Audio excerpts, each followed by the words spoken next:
Hi అండి, అందరికీ నమస్తే. ఈరోజు మనం మంచి రుచికరంగా రెండు ఉల్లిగడ్డలతోటి ఉల్లికారం కూర తయారు చేసుకుందాము. మనం వండడానికి కూరగాయలు ఏం లేనప్పుడు అప్పటికప్పుడే మనం వండుకోవాలనుకున్నప్పుడు ఈ ఉల్లికారం కూర తయారు చేసుకొని వేడి అన్నంలో తినుర్రి. టేస్ట్ మామూలుగా ఉండదు, వస్తుంటుంది. మీరు కూడా మీ ఇంట్లో ఒకసారి చేసుకొని చూడుర్రి. ఇక వీడియో నచ్చితే లైక్ చేయిర్రి, షేర్ చేయిర్రి, కామెంట్ చేయిర్రి.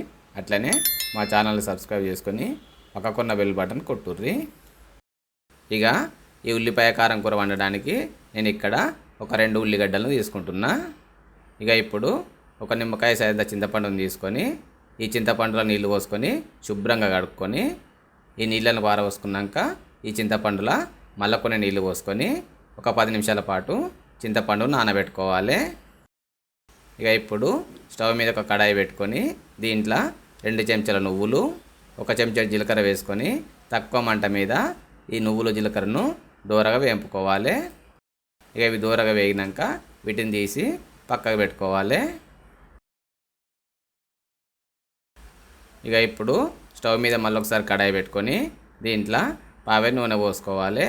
నూనె కొంచెం వేడైనాక మనం తీసుకున్న ఉల్లిగడ్డలను ముక్కలుగా కట్ చేసుకొని కడాయిలో వేసుకొని మామూలు మంట మీద ఉల్లిపాయలు కొంచెం ఎరుపు రంగు వచ్చేదాకా దూరగా వేపుకోవాలి. ఇక ఉల్లిపాయలు దూరగా వేగినాక వీటిని తీసి పక్కకు పెట్టుకోవాలి. ఇక ఇప్పుడు ఒక మిక్సర్ గ్రైండర్లో మనం వేపుకున్న నువ్వులు జీలకర్ర వేసుకోవాలి. అట్లనే ఒక 15 వెల్లిపాయలను వేసుకొని వీటన్నిటిని కొంచెం కచ్చపచ్చగా గ్రైండ్ పట్టుకోవాలి. గ్రైండ్ పట్టుకున్నాక ఇప్పుడు దీంట్లో మనం వేపుకున్న ఉల్లిపాయలు వేసుకోవాలి. అట్లనే మనం నానబెట్టుకున్న చింతపండులో నీళ్ళను వారబోసుకొని చింతపండు వేసుకోవాలి. అట్లనే ఒక 3 చెంచాల కారము, 1 చెంచాడు ఉప్పు వేసుకొని వీటన్నిటిని మరీ మెత్తగా కాకుండా మరీ గరక కాకుండా మామూలుగా గ్రైండ్ పట్టుకోవాలి. ఒకవేళ మీరు రోట్లో రుబ్బుకునేది ఉంటే అట్లయినా రుబ్బుకోవచ్చు, ఎవరి ఇష్టం వాళ్ళది.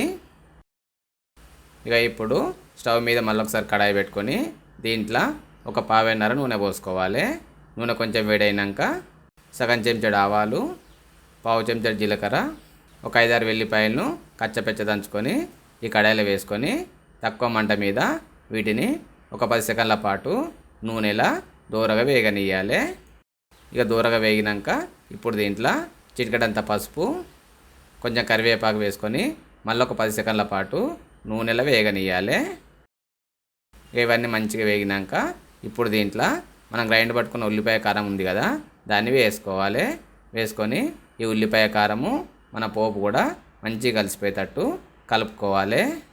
ఇక ఈ ఉల్లిపాయ కారంను పోపు లేకుండా కూడా తినచ్చు, కాకపోతే నేను ఇక్కడ పోపు తయారు చేస్తున్నా. మీకు ఎట్లా చేసుకోవాలనుకుంటే అట్లా తయారు చేసుకోర్రి.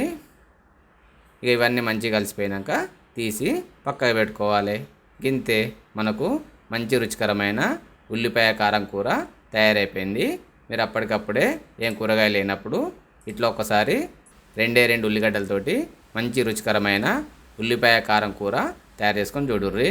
వేడి అన్నంలో ఈ ఉల్లిపాయ కారం కూర వేసుకొని తింటే రుచి మామూలుగా ఉండదు, అదిరిపోతుంది.